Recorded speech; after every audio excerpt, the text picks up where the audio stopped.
Welcome back to ShamRockin, the show that covers what's moving, breaking, shaking, or bottlenecking the manufacturing world. I'm your host, John Casey. I've spent 32 years running Shamrock Consultants, one of the premier operations improvement companies in the world. And the topic today is going to be staffing, strategy, and supply chain, or manufacturing. This will be the second of at least 7 podcasts covering all angles of strategies in manufacturing and supply chain.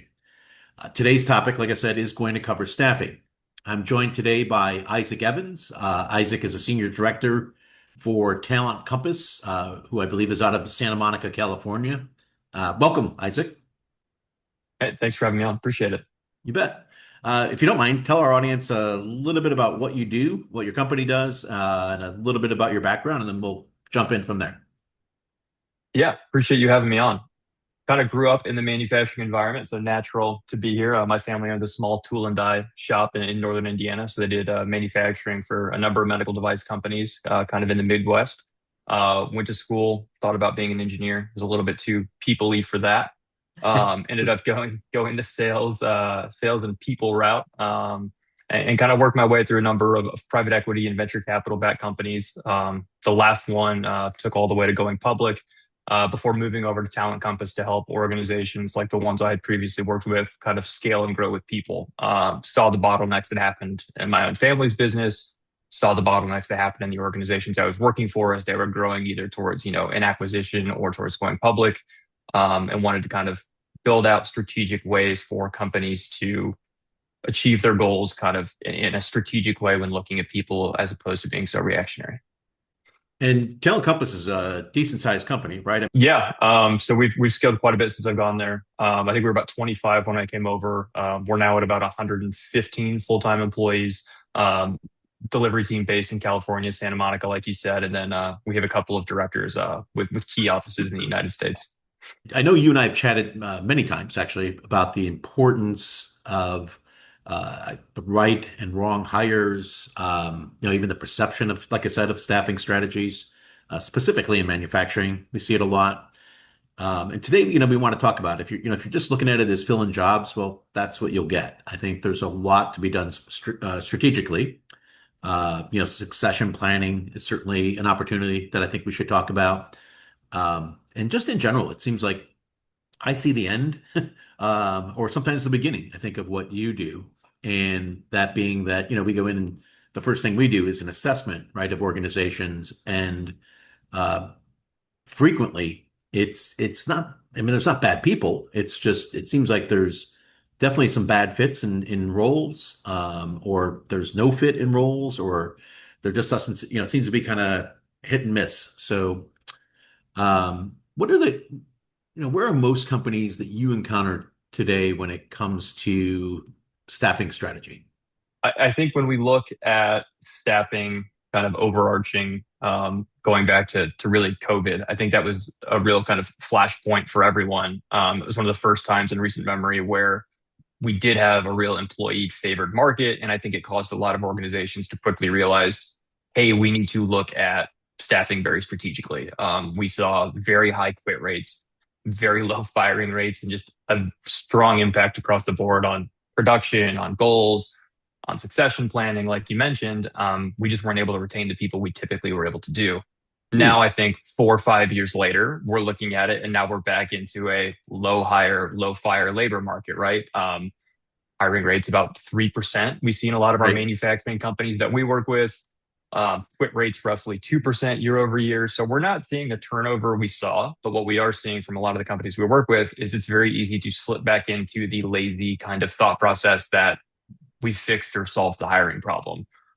Quiet markets tend to lull the leadership teams that we work with into thinking everything is kind of unchanging, right? It's not a screw or a gear or a widget that we've solved how to mill or machine.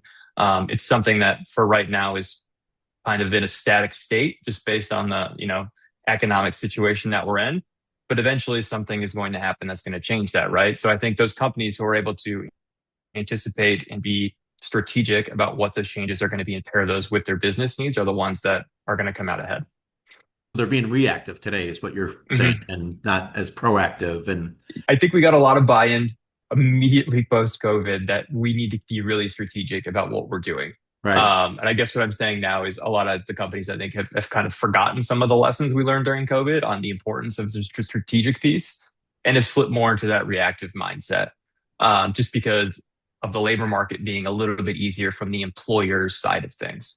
Um, so I think it's easy to slip into that when things are easy. But I think continuing to kind of exercise and flex that muscle and the same way you all look at things, with lean manufacturing practices, right? It's Right. about optimizing and chasing always.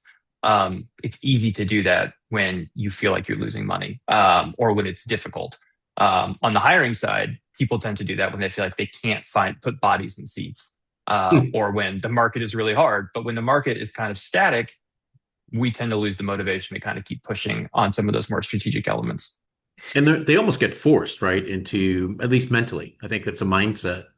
They Yeah, get forced into, gosh, I have to react. I have to, hiring managers pressuring, HR, and HR's, you know, under the gun to try and fill a position, right? And I think to your, back to the nod to Jim Collins there, about filling seats on the bus, right? And they just try to, as fast as they can, get somebody else on the bus. yeah, That's we see that quite a bit. That leads me to ask, I guess, where are companies on assessing talent? Especially before a big initiative. So we frequently come into big initiatives like like you mentioned, Lean or TPM is another big one right now. Sure. And how often do companies audit what is in place?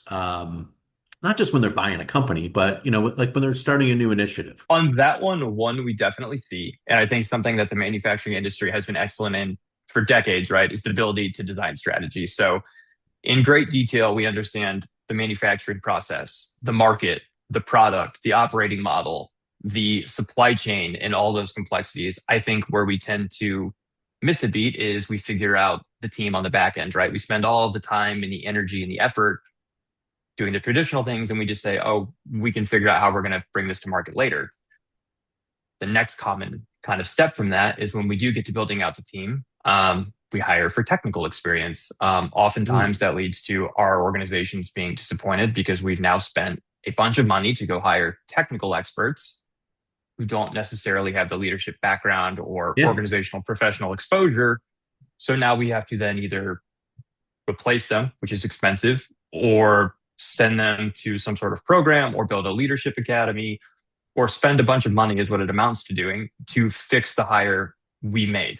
The data we see backs a lot of that frustration we see in our clients.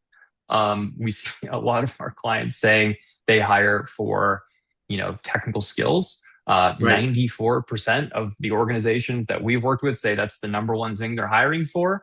And that's great. I think the technical skill set and capacity should 100% be the thing that gets you in the door.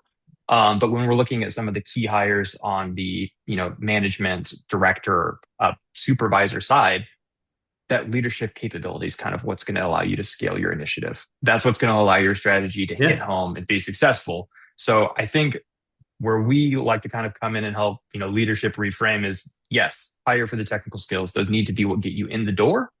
But that leadership capability of the people you hire is more important and is actually what's going to drive your plants, your manufacturing sites, your strategy at the end of the day to hit its goal.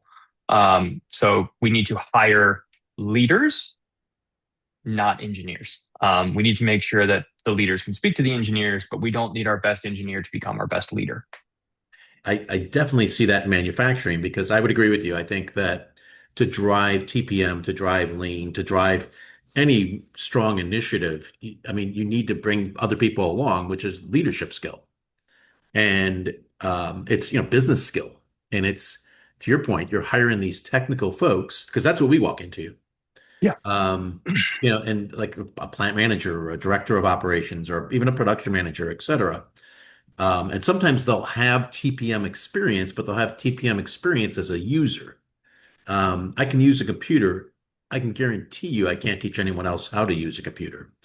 It's just not my skill set, right? So that's what I agree. I think there's a strong lean towards technical. That's something we see. And I think from a capability audit perspective, I mean, it's probably something you're doing postmortems on, with boards of companies you're working with. And it's like, hey, we tried to do a TPM rollout, or we were looking at a lean transformation and it died midway through. It was really unsuccessful. What did we do wrong executing kind of this strategy? And a lot of times, I think if we're being honest, in those audits, when we're investigating why an initiative didn't work, we didn't have anyone who was capable of leading that change, right? I think it's exactly what you just Right. hit on. You can use a computer, you may understand what good looks like, but it's completely different to have worked in a lean back company or, been familiar with TPM. It's, a whole other kettle of fish to teach that to 10 plant managers across North America, right? Like, it's a very, Yeah. very different skill set. Takes a lot of And time, a lot that's of money. Yeah. and that's often where we see kind of the missing piece in a lot of these initiatives and companies we work with is yes, your company can set up these great things and they would bring a lot of value, but we need the change management operational leaders, not just the people who are the experts in the process. So if you're kind of looking at your talent and you're looking at your bench as an executive and you say, man, we have really great process experts, but we don't have anyone who's ever rolled out and implemented these things before. I think that's kind of something we could see, especially from a lot of the organizations we work with, that could have been noticed ahead of time to help, some of these large initiatives run more smoothly.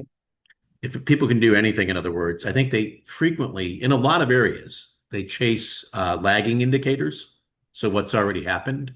Sure. And I think there's a great opportunity to look at leading indicators. So where are you going tomorrow and how are you going to get there?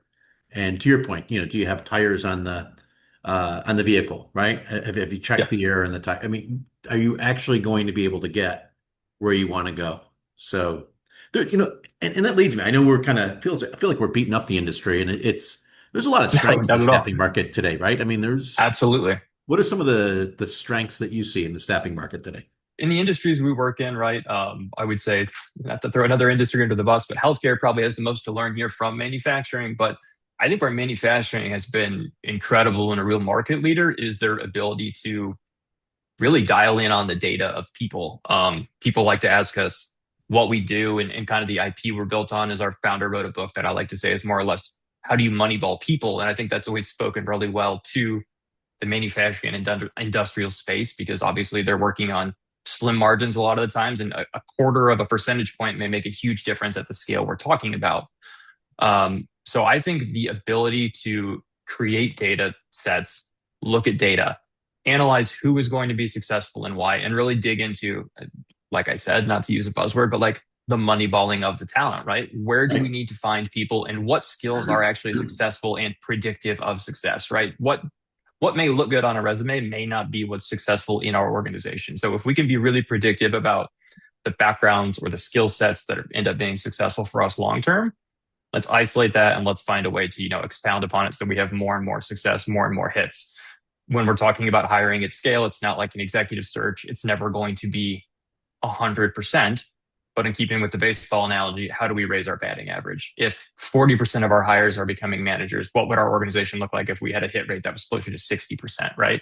And can we And it's use kind like of this, AI for something like that? I mean, I'm sorry, I didn't mean to interrupt, but I yeah, know you talked about data, and that's funny. yeah. Our last podcast was data, right? So, what data is out there for folks to access if they don't know about it? The number one kind of programmatic AI piece that we help our clients implement is just the enterprise level recruiting sourcing piece, right? I think if we can tell an AI scraper, for lack of a better word, what good looks like, it can go and find us people to talk to, right? And that's where the human element comes in. That's where we have to screen and vet and figure out, does this person have the skills? Are the on paper skills and the in person skills, are they a match?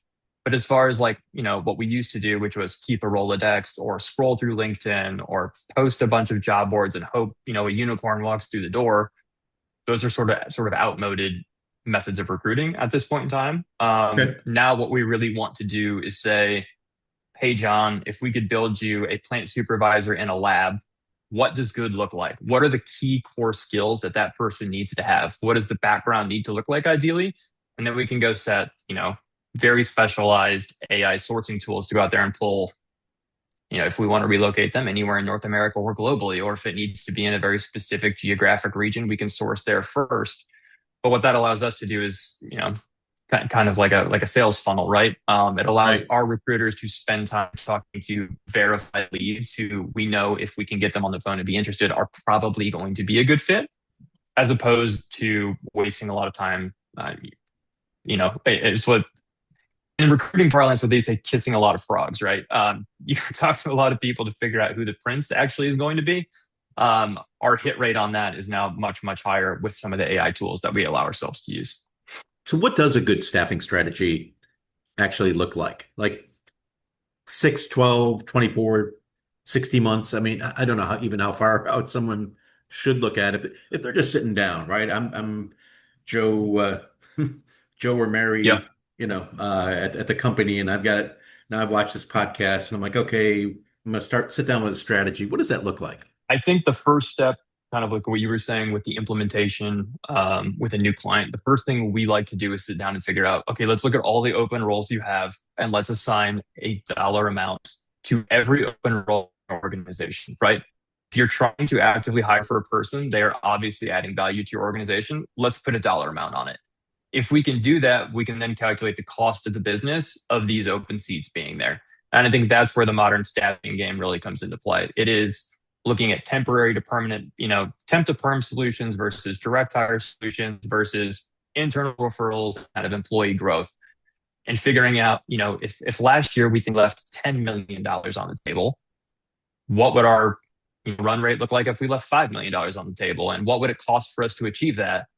For some of the organizations we work with, I mean, we're talking about saving, you know, 10 plus figures, right? 80 or $90 million with, and, optimization of their staffing strategy. And oftentimes that's pulling all three levers, right? It's increasing internal hiring and promotions. It's direct hiring the right people from out in the market and bringing them into our organization. And it is minimizing our staffing costs to only those roles that are the most crucial for us to, put a product in the market. And I think that is what truly a good staffing strategy looks like. I think you Hmm. need to be looking at it from a financial standpoint on top of it being, career growth and all of the traditional HR metrics, because at the end of the day, you know, we're an organization who's doing this, to be profitable. Yeah, I love that. That's that's I'm just smiling and nodding my head here because yeah, I don't think people look at what I wrote a white paper on it a while back, right? And did a blog on it that it's amazing that people don't look at the cost of turnover. Um, but you're saying even the cost of not having the right people on the bus, like there's a cost associated with that. So yeah, and I don't know if you folks charge, for that or not, for just the advice to sit down and do a strategy. I guess you just gave it for free regardless, right? Yeah. But that's a Um, great point. I mean, I think that's what just sitting down and just the way you said it, I think that's going to take them, half an hour or an hour and save them 100 hours down the road. yeah. I mean, I think for, a lot of the organizations we work with, oftentimes the manufacturing facilities are obviously they're decentralized, right? So there's multiple sites kind of across the US. Every site has an idea of what looks good, and then every site also has a very specific talent pool. Um, what a good welder looks like in Houston is often not what a good welder looks like in rural Iowa, or in Jacksonville, Florida, or Valdosta, Georgia, places where we've worked previously.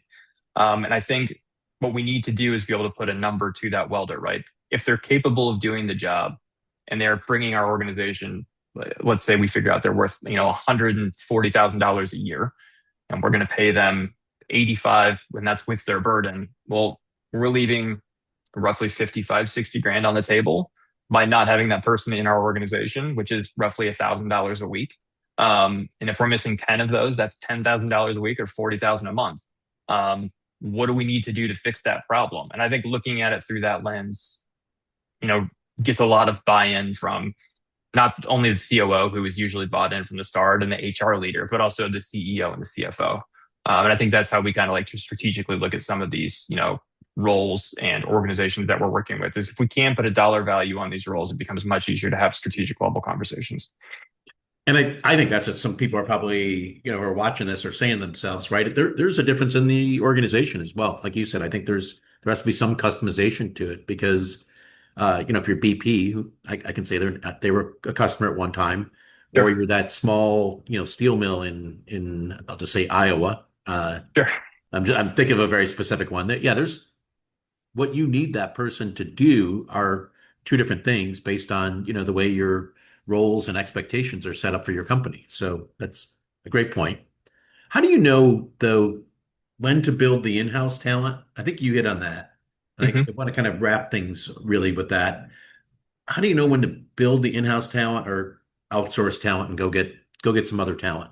And I think this is one that specifically in manufacturing is really challenging. Like what we were talking about earlier, quit quit profiles roughly 2% in most of our manufacturing clients. Hiring rate is 3 to 5%. We're not talking about a super high turnover industry, especially in key leadership positions. I think this is probably where someone like more you all can come in and tell us what good looks like, right? And I think kind of the leadership teams who are watching this podcast probably have a pretty good idea of what good should look like or what good should feel like. And then it's on us to kind of translate that into being the matchmaker and finding the person who can drive that forward. I think oftentimes we are brought in after someone like you has come through the door and said, "Hey, we've audited your 15 sites. These eight are really strong. The leadership at these eight is really strong. These seven are a little shaky, and we don't know if they're going to be able to handle the lean rollout or TPM or whatever it may be." Um, I think that then is where we can kind of come in and do an analysis of what makes the eight people who are doing it at a really high level, really high level. Is it Right. Yeah. what specifically about their background stands out, and how do we go into the market and find more of those people? And I think this is where we often see like the critical mistake we talked about earlier of we're hiring for skill sets, not leadership ability. Um, so I think this, once we kind of map that out, Right. it's much easier to reproduce it and go do it. I would say from where we sit strategically, we are not often the ones who are analyzing someone's performance from a production or operational standpoint and saying they can or can't do it. We're Right. typically brought in at the post-mortem and saying these facilities aren't hitting their metrics. Here's kind of what the leadership there looks like. Here is who's doing a really good job. Here's what this leadership looks like. How do we get more people like this? I think that's where we can come Yep. in and be really useful and say, if this is what good looks like in your specific organization, because I can't tell you there's a silver bullet for the entire manufacturing or industrial space.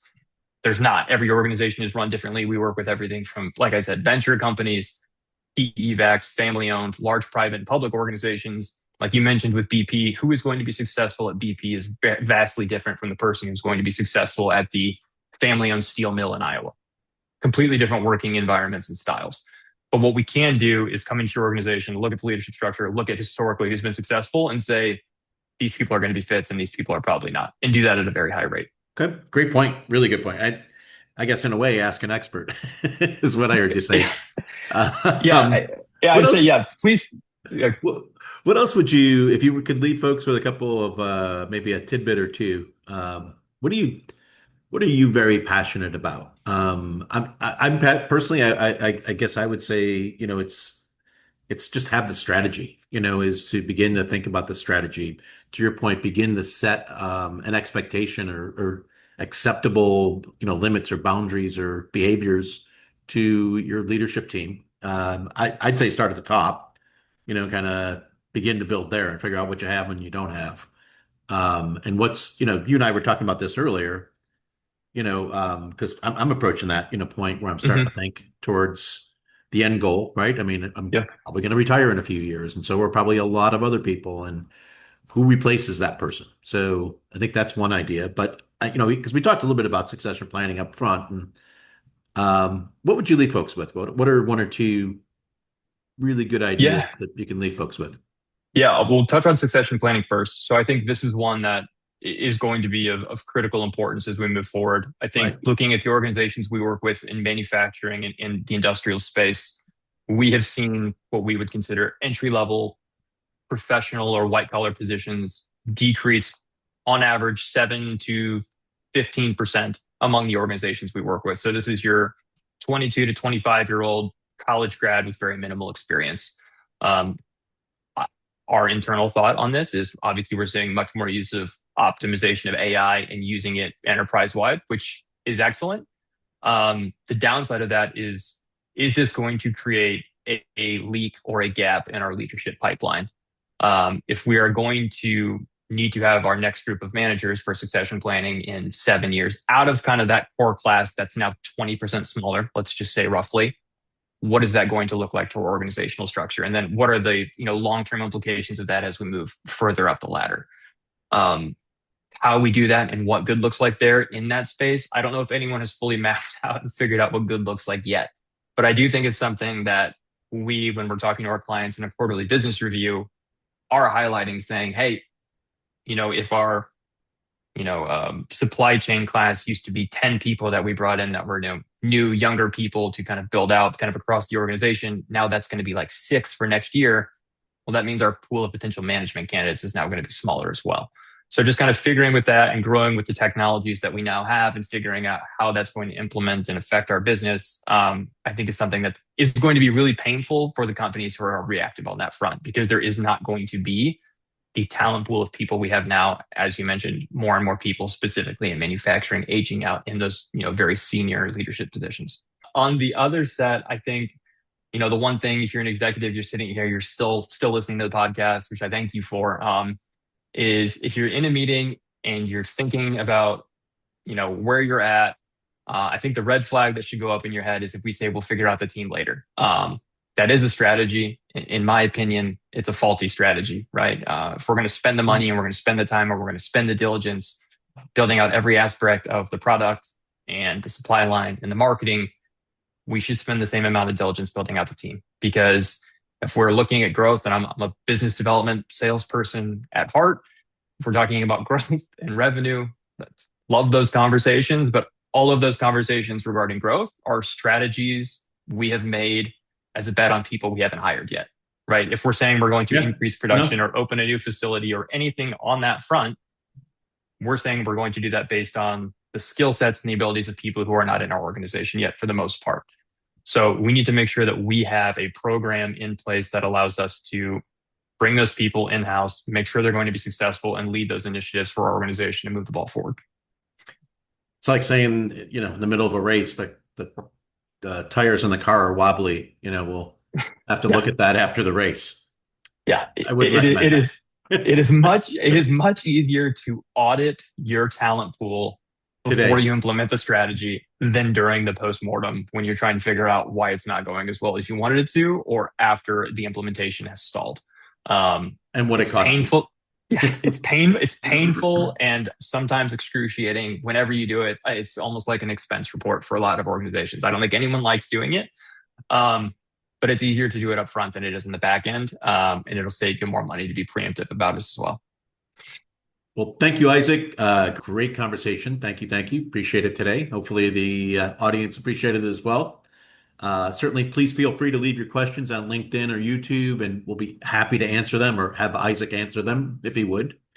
And as always, if you like this podcast, please indicate so. And even better, subscribe to see more exciting, informative episodes like today's. So thank you very much.